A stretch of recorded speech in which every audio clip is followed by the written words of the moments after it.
Back in the spring of 2025, I shared a prototype of a cartoon wildlife photo book I was going to build for the year, and at the time, it was just kind of an idea. Really just a test run, a quick proof of concept, but today, I actually have the finished version right here, and I'm really excited to share it with you today. I committed in January that I was going to finish this book, and I guess what I didn't know then was what exactly the year was going to ask of me or what it was going to bring to me. Just starting out looking right at the cover, it's this really nice eagle that I captured in Oconto, Wisconsin. And I've always been a sucker for a bold eagle image. They always just feel classic and iconic to me. Very strong, direct, disciplined, and that's kind of why it made sense to me as kind of being the face of this book for this year. But the cover really isn't the only story in the book, or the story of the year, really. It's just kind of a story in passing, but really the story itself kind of starts somewhere much quieter. Right on the inside cover, it's just a quick iPhone photo of me kayaking at Firefly Lake. It's not some technical masterpiece, it's just a selfie. But it's one of those unexpected shots that just turns out way better than it has any right to be, realistically. Speaking of Firefly Lake, that's just kind of like my photography home base in a lot of ways. I have so much creativity there. It's where my daughter and I try to be for our birthday every year. It's where I chase for loon photos in early August. It's where I kind of take a nice seat on a bench on a great fall day and think that I should just stay there forever. Some of the most meaningful pages in this book, they weren't taken with expensive gear. They were just sort of moments that slipped by, whether I captured them with my Canon R7 or just my iPhone. And I guess thinking of some other stories about this book, one of the first big breaks from normal life came actually in June this past year. And I took a day off from work and headed to the Horicon Marsh with a close friend. We got some really nice pictures of some black-necked stilts and some bobolinks eating some bugs. It's really just about birds, peace and quiet, and having some good company around. At that point of the year, I just kind of needed that space. Work was busy. I was coaching my daughter's rec softball team, and that was fast and demanding at times, but a lot of fun also. But kind of just needed a break, and it was what I needed. It reminded me why I committed to this book in the very first place. It forced me to slow down throughout the year and just really think about things and appreciate the things around me. But not every moment was all that peaceful, to tell you the truth. There's that bald eagle shot that I took in Oconto that I was talking about, the cover. There's also a full eagle spread in this book, and that eagle, those eagle shots were all taken mostly, well, 3 of the 4 on these pages were taken in Oconto City Park. And when I was taking those photos, the tone kind of shifted a little bit from a good experience to one that just made me have kind of mixed emotions, to tell you the truth. I worked very carefully to get the shots. I stalked tree trunk to tree trunk. I stayed out of the direct line of sight of that eagle just to make sure I could get some good close shots of it. And honestly, right after I finished shooting the bird, someone pulled up in a car. They got out, quickly approached the bird with their phone in hand, and that bird flew away immediately. Because eagles, if you know anything about them, they watch everything very closely. And, the person kind of said something to the effect of, "Oh shoot, I missed it." But really, I don't know that they missed it. It was kind of their approach that pushed it away, actually. And that moment, it kind of stuck with me a little bit over the course of that year. It made me realize how much wildlife photography is about respect, patience, some level of skill that you build up just to learn how to approach wildlife. And honestly, I had a little bit of cynicism in that moment about people, how unaware we could truly be at times about things. Just, I don't know. Like I said, mixed emotions. I'm glad I got the shots though, and maybe that person learned a valuable lesson as well. Who knows? But on another note, there was another night out at Rush Lake, and the aurora borealis was out. It was a great night to get a picture of some northern lights, but honestly, I almost left before I got the shot. I had some shots that I'd taken earlier, but they really weren't that strong. The aurora was kind of weak, and the composition wasn't all that great. On my way out, though, I noticed that there was a small wooden bridge that you have to cross that crosses over a stream, and I thought that might be a great spot for this composition. I kind of already missed out on the aurora, though, and I went ahead and I set up my camera anyway. I just thought, well, I'll just get a nice picture of the nightscape if nothing else. And right as I got my camera set up, honestly, the sky lit up. It was a perfect moment. For about 10 to 15 minutes straight, the aurora just exploded over my head. It was bright enough to see with the naked eye, greens, reds, the full show, everything you'd expect out of it. And it felt, honestly, spiritual in a way. It was like the universe just decided to throw me a bone or something in that moment. It was quite the experience, but you know, that page, it almost didn't exist. I almost quit early. I almost drove away. I just kind of got lucky. Sometimes it's funny how that works with photography. Mid-year through, right around, I don't know, the end of June, early July into August, my photography shifted a bit. I started focusing a bit more on macro photography. And suddenly I was, really interested in dragonflies and monarch butterflies and beetles and bees and wasps. And I started experimenting a little bit more close up, and I noticed something interesting. If I used this cartoon filter that I've been playing around with in Photoshop, it gave me a little bit of flexibility. All of a sudden, an image that was slightly soft or maybe a little bit even out of focus in spots, it could still work beautifully as a cartoon rendition. And it kind of allowed me to think differently about perfection, about what might actually look good as a cartoon as opposed to a real life image. And it was just kind of an interesting way to approach it artistically.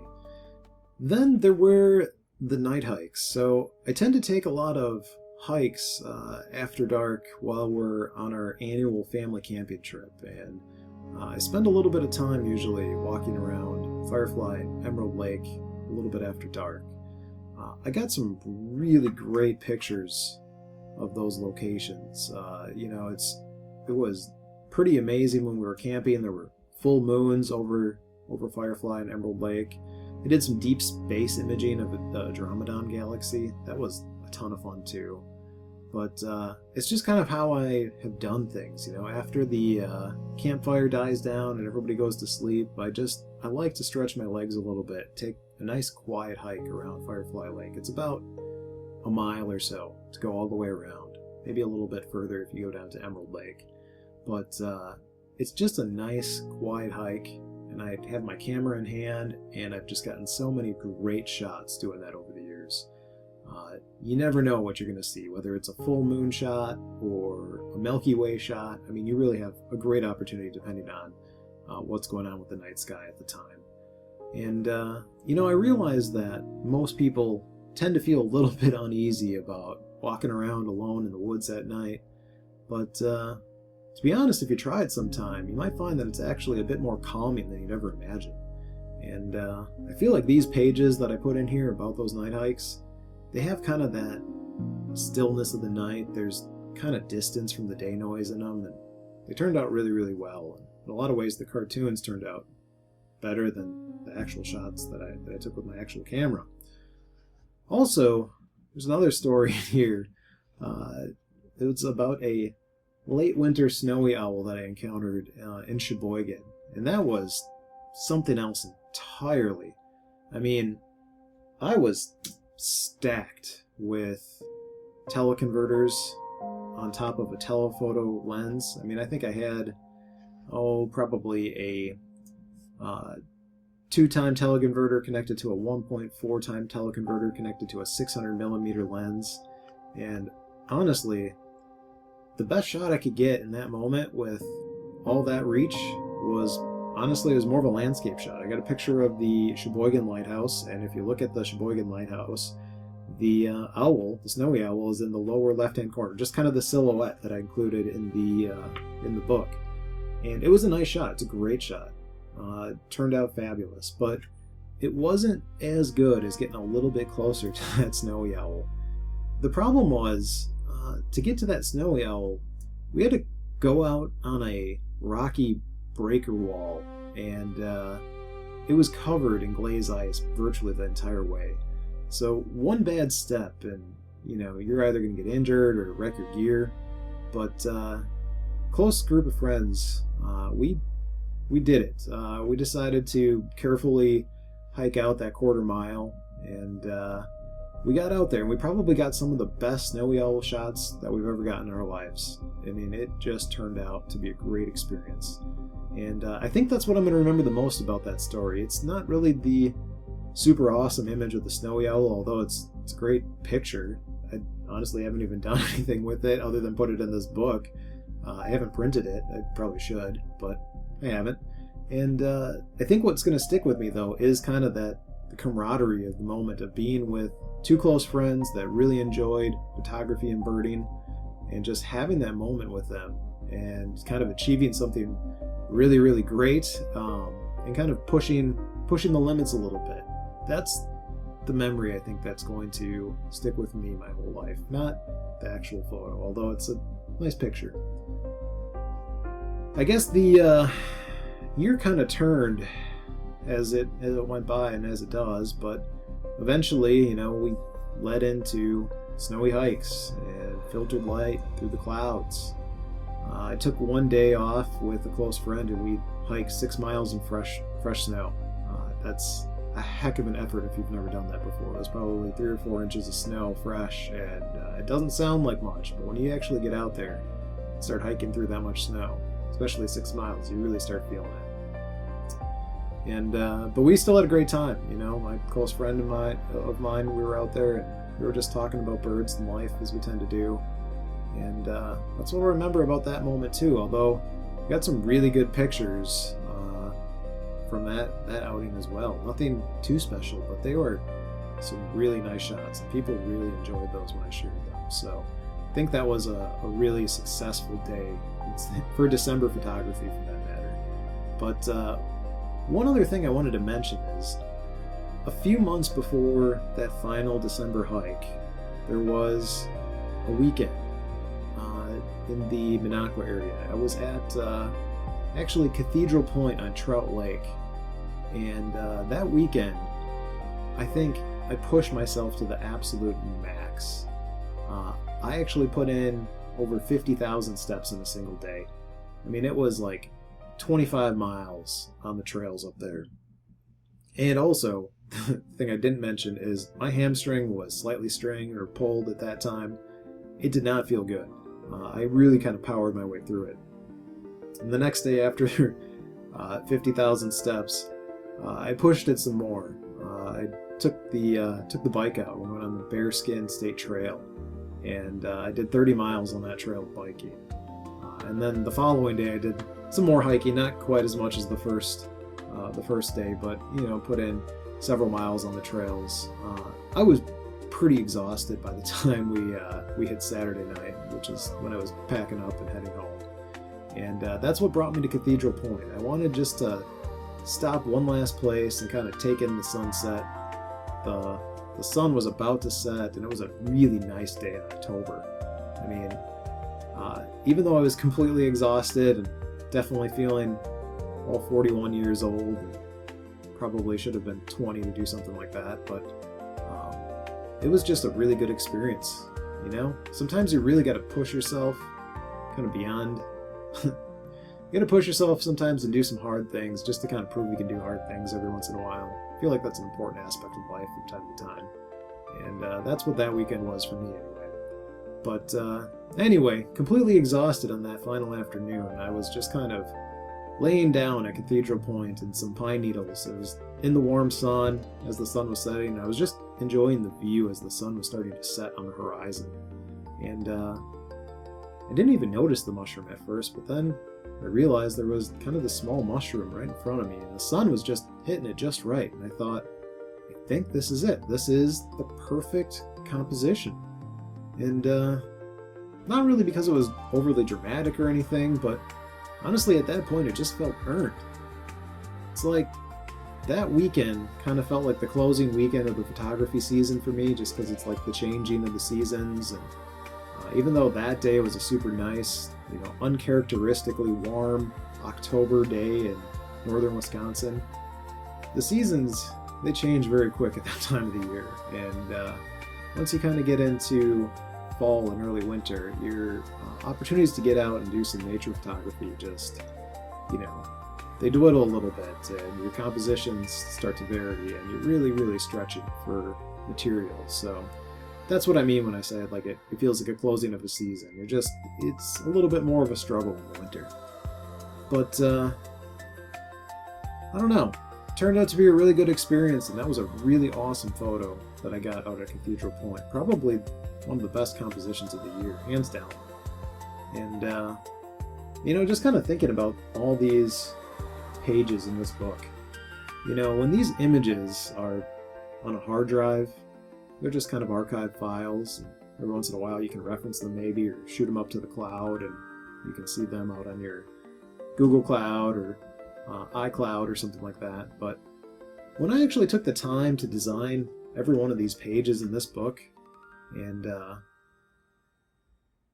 finish them out, design them, and really think about how I wanted to put everything together, it just kind of gave it a little bit more of a permanent feeling. Almost, certainly a more artistic feel, that's for sure. And it just it sticks with you a little bit more. It feels like they have more value to me personally.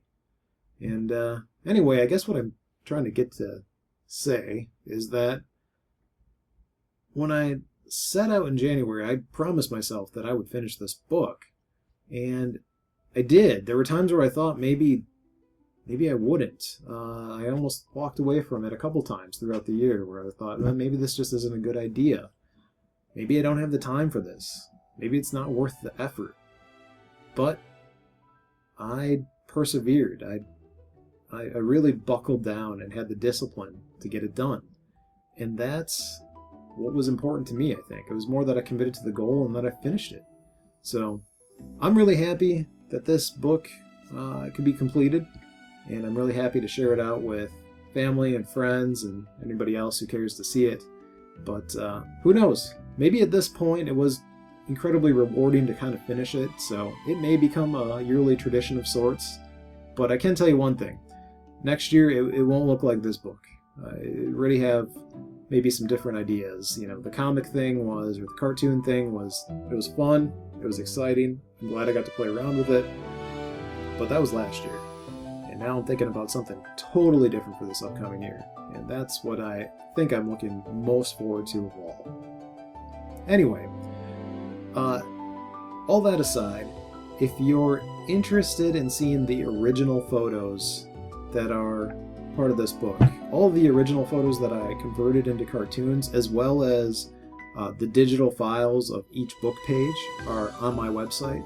So if you go to big-bear-photo.com, you can actually see the collection that I have out there that is all the cartoon images, all the original photos, and you can view them for yourself out there. So if you're curious and want to take a look at them, they're definitely out there on the internet. Otherwise, if you're a close friend or family member or know how to get in contact with me and you want a copy of these, there's about 50 of them. So if you're interested, just shoot me a line, let me know. I do everything I can to make sure you get a copy. But anyway, thanks for being part of this journey, and I hope you enjoyed it as much as I did.